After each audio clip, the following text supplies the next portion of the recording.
This lesson will conclude Isaiah chapter 14, beginning in verse 24, and we'll go through chapters 15 and 16. Up until this point in chapter 14, we have been told how, prophetically, that the Antichrist will be revealed at the end of his reign, and he will be put into a pit for 1,000 years, and he will be unable during that 1,000-year period of teaching to sway anyone.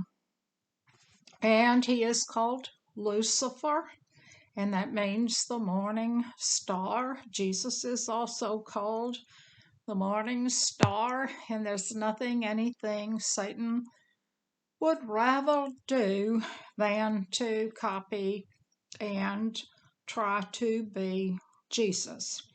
Chapter 24. The Lord of hosts has sworn, saying, Surely, as I have thought, so shall it come to pass, as I have proposed, so it shall stand. What God tells us in these prophetic books, he means. He has given it to us so that we can understand and know, and it will not change. 25. That I will break the Assyrian in my land, upon my mountains, tread him underfoot. Then shall his yoke depart from off them, and his burden from off their shoulders. Now, the Assyrian is one of the names of Satan. He is called the king of Babylon. He's called the Assyrian. And if you would care to do a side study to know all those names for Satan, that is in Daniel chapter 7. 26. This is the purpose that is purposed upon the whole earth. This is the hand that stretched out upon all the nations. And there was an Assyrian, and he did carry away the 10 northern tribes. 27. For the Lord of hosts hath proposed, and who shall disannul it? No one. And who shall turn it back? No one. 29. Rejoice not, thou whole Palestina, because the rod of him that smote thee is broken, for out of the serpent's root shall come forth a cockatrice, and his fruit shall be a fiery serpent. So that rod there to correct Sennacherib when he tried to march against Judah is nothing compared to this serpent that is coming. I would draw your attention to the use of the word Palestina. This is the place of the Philistines.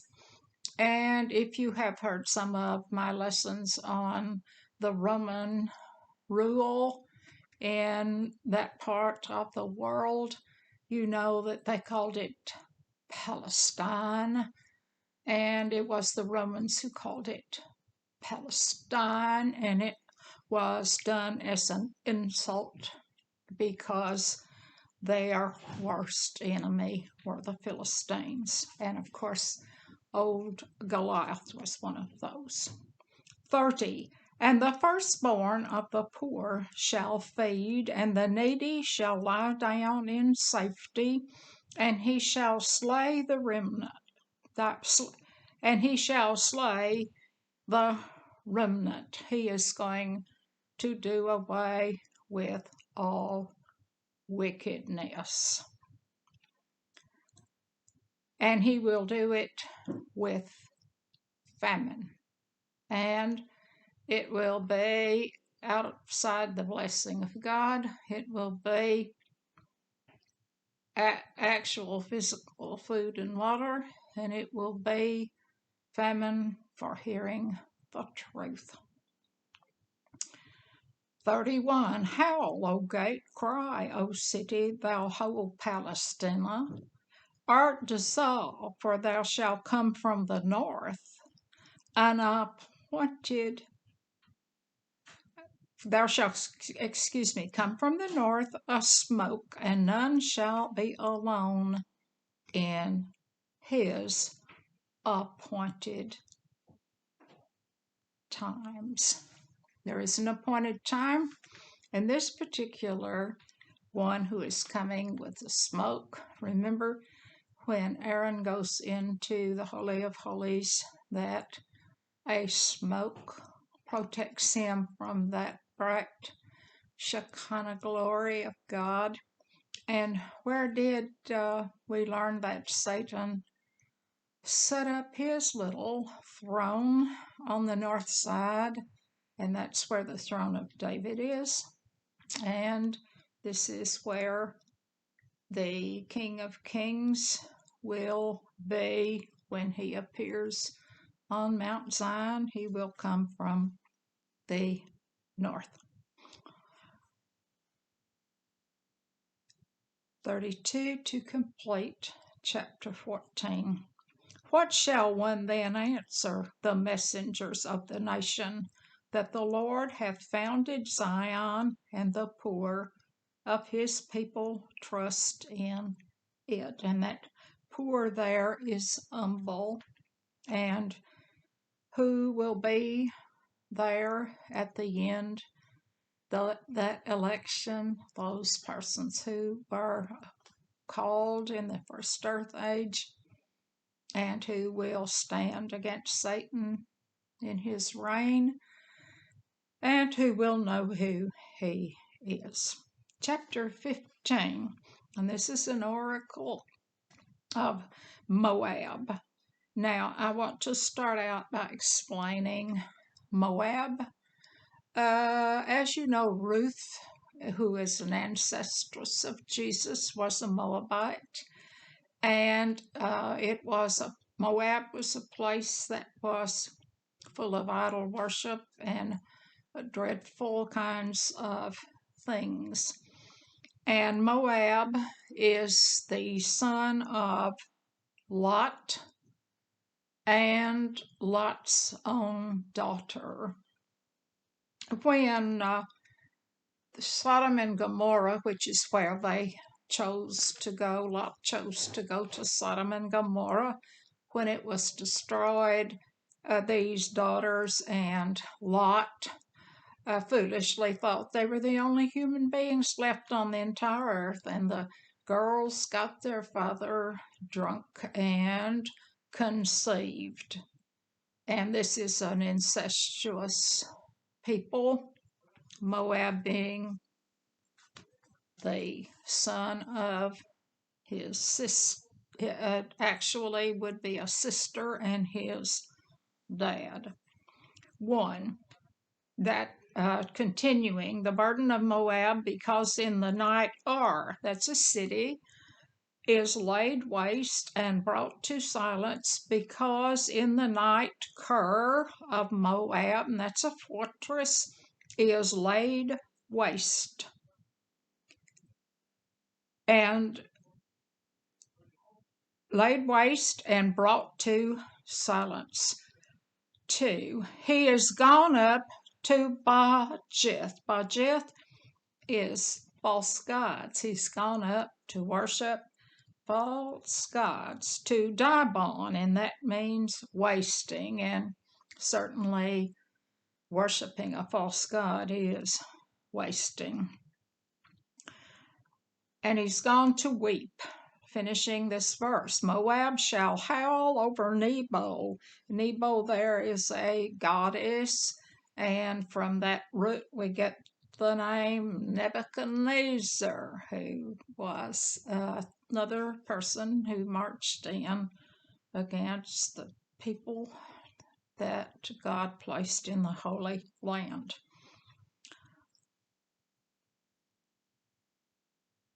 And over Medeba on their heads shall be baldness, and every beard cut. Now, Medeba is water of rest, but they don't have any water of rest, really. They're going to shave their heads and beards because that is a sign of mourning and sorrow. So we are going to see what happens to a people who turn to false gods. 4. And Heshbon shall cry, and Elah, their voice shall be heard even unto Yahaz. Therefore the armed soldiers of Moab shall cry out, his life shall be grievous to him. It will be grievous because he will not be in the blessings of God. And that Heshbon there is a strong place. And Eliah is God going up. Well, which God? But it unfortunately is not God or God. It is a false God. I want to stop to tell you about Moab. As you know, when Abraham went into the land that he was promised, he took him a tag along that probably he should have left back up in Haran, and that was his nephew Lot. Lot's father had died, and he brought Lot along, and they flourished and they prospered so well that it was necessary at a point that they part ways.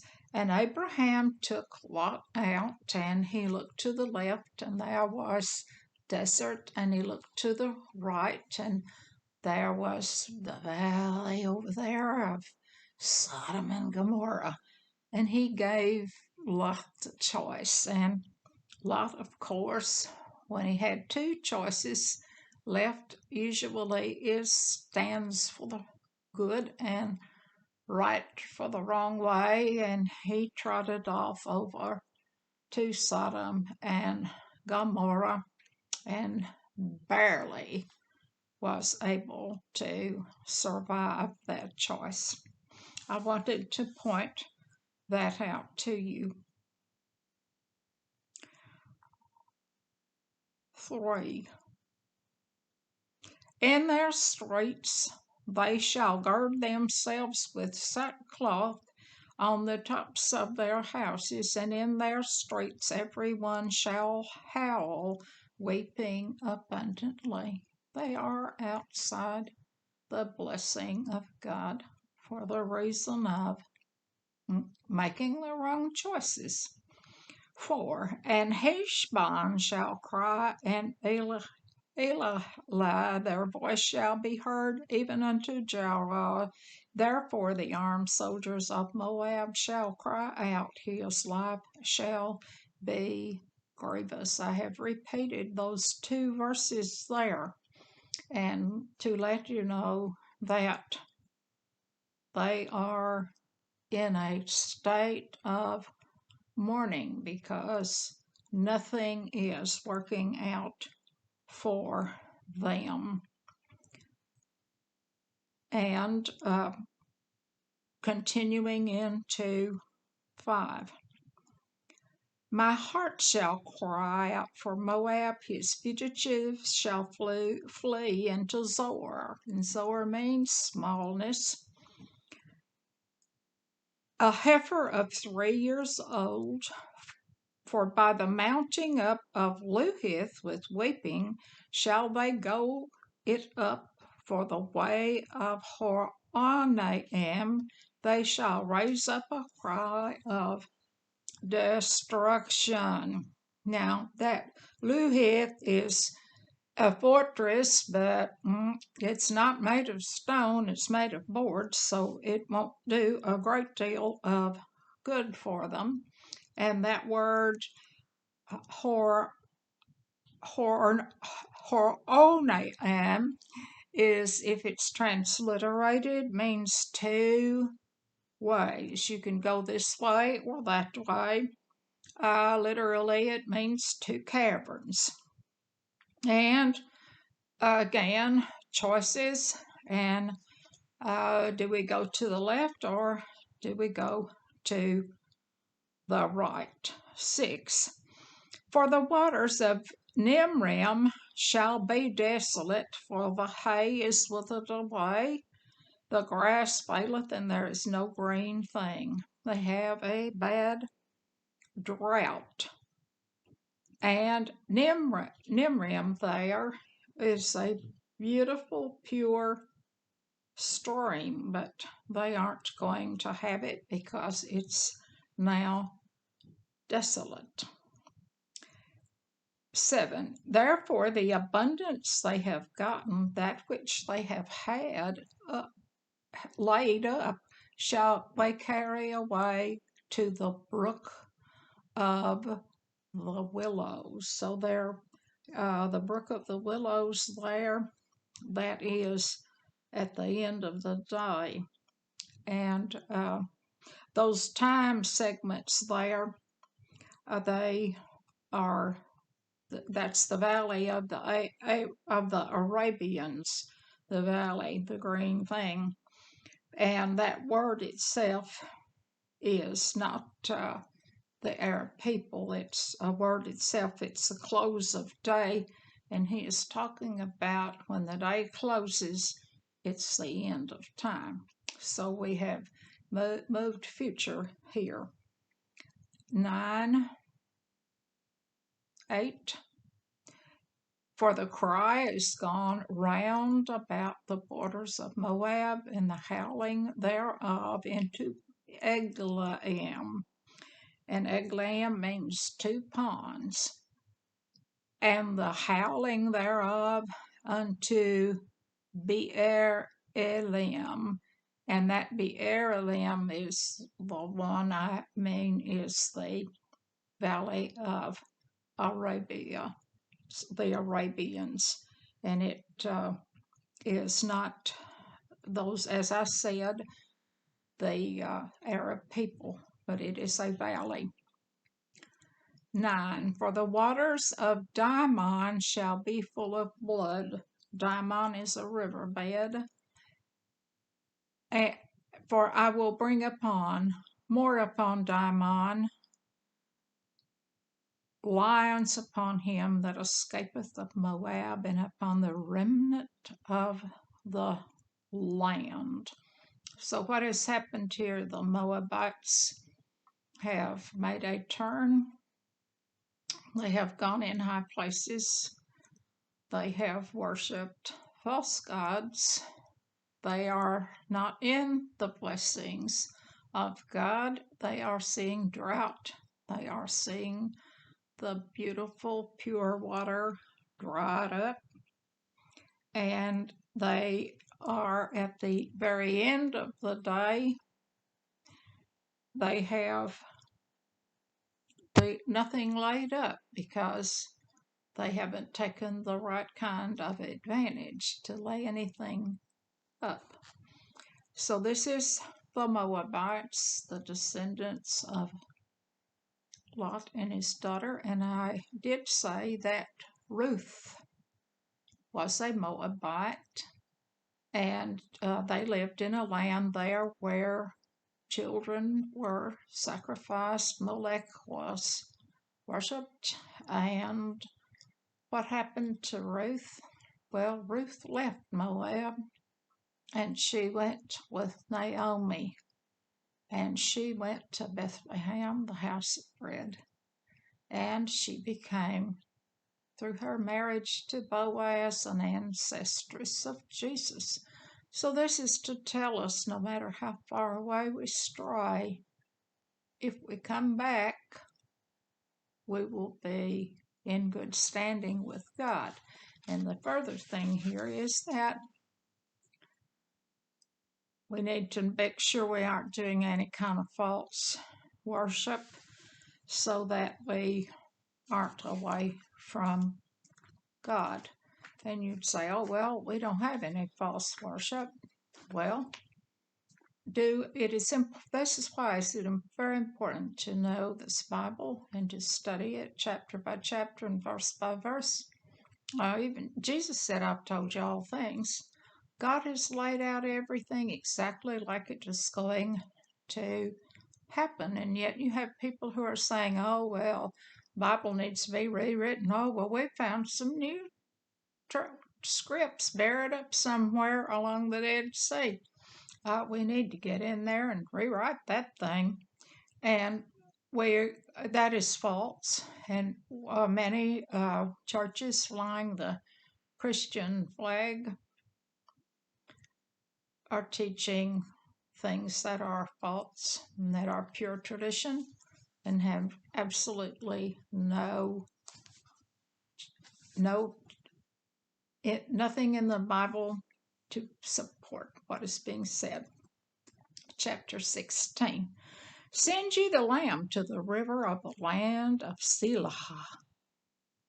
And lamb is the offering, and that lamb is Jesus, and Selah is Petra. And Petra means rock, and he is our rock. To the wilderness, unto the mount of the daughters of Zion.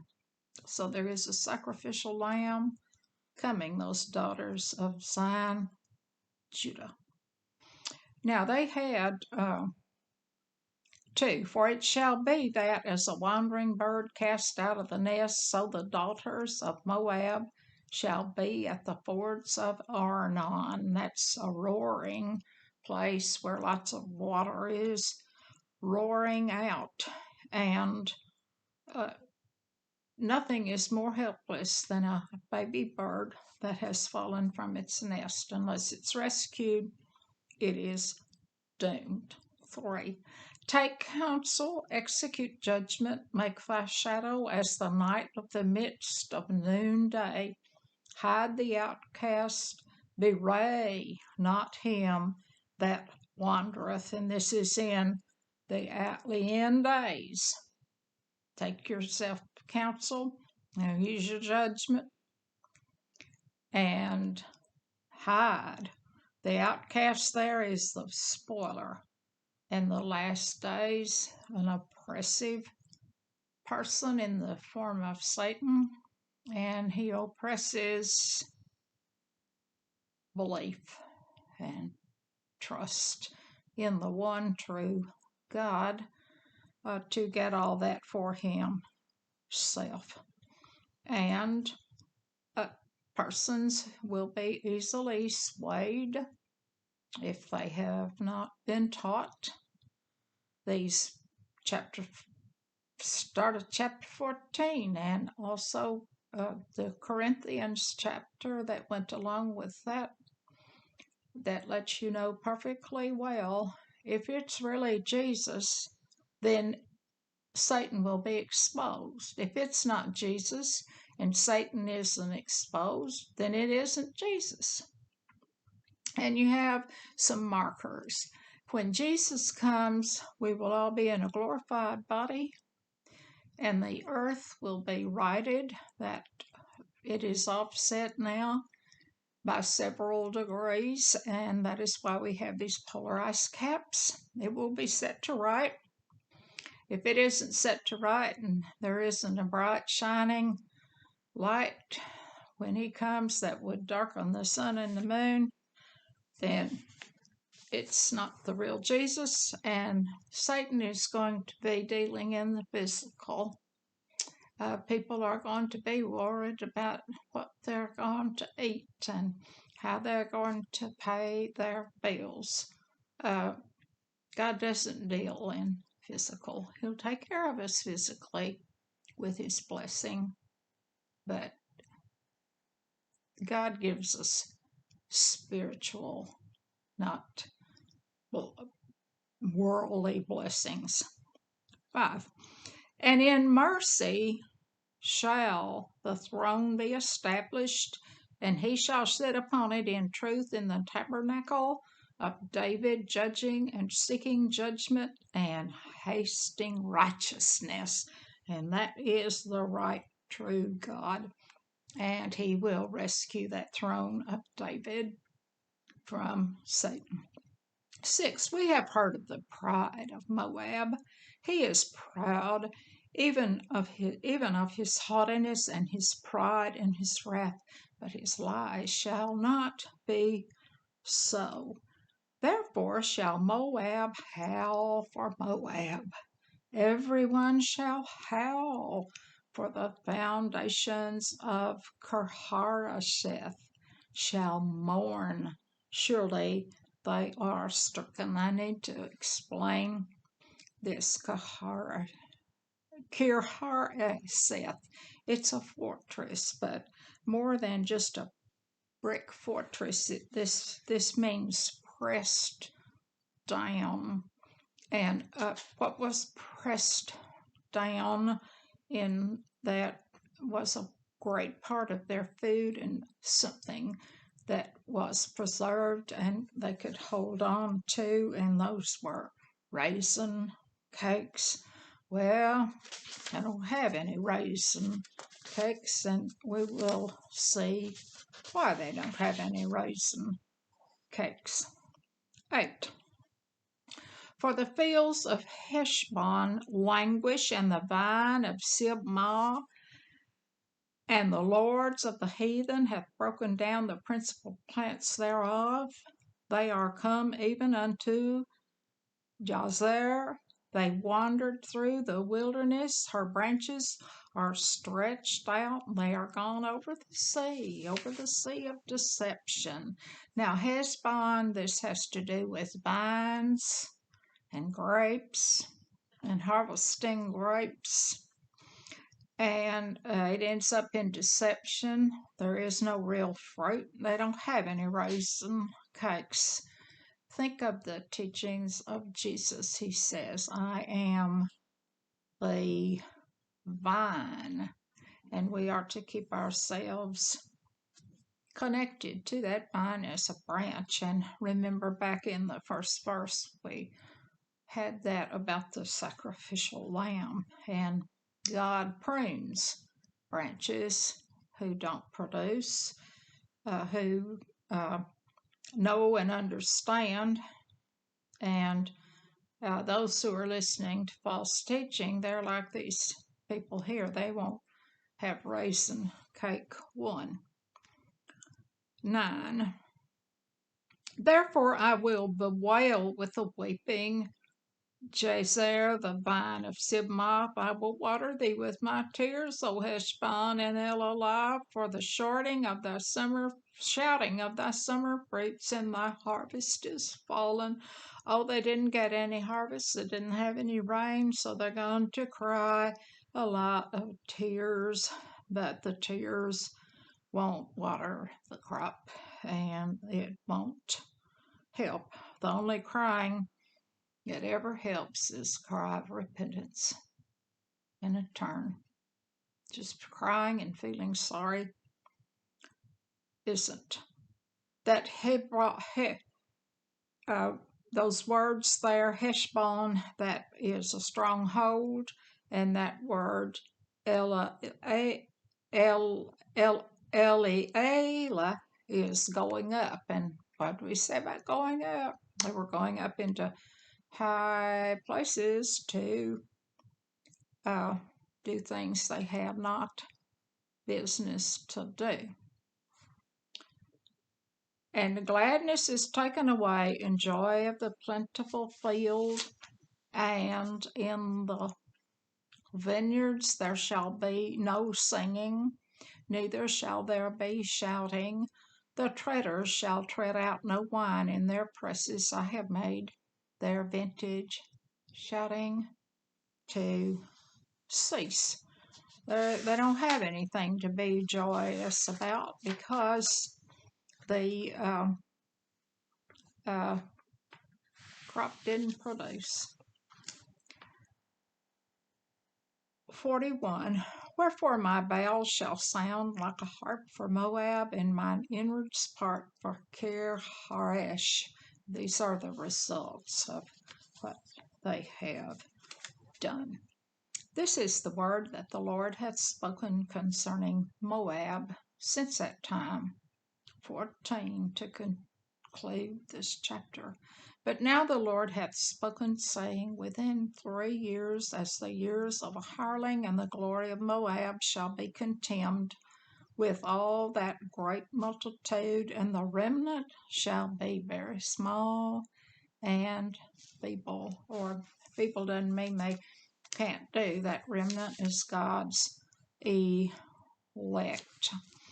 Over there, when we were back over into chapter 14, I missed a verse. I'm going to back up there. It was in the year that King Ahaz died that oracle came down. And I don't know what you know about Ahaz, but he was a terrible king. He was an idol worshiper, and he sacrificed his own child to Molech. These were terrible, bad idol worshippers. And, oh, well, you say we aren't doing anything like that today. We aren't worshiping, we aren't sacrificing children. Well, let's be sure we aren't sacrificing children by failing to adequately teach them the Word of God. Verse by verse and chapter by chapter, they need to know that word from the Father. They need to know that persons who are saying that the Bible needs to be rewritten, or we need to ignore the Bible and go with man's good common sense, that is a false teaching, and it will take us right out of the blessings of God, and it will set us up to be taken in by deception. And if we are alive at the time, taken in by the best deceiver of all, old Lucifer, when he comes pretending to be Jesus.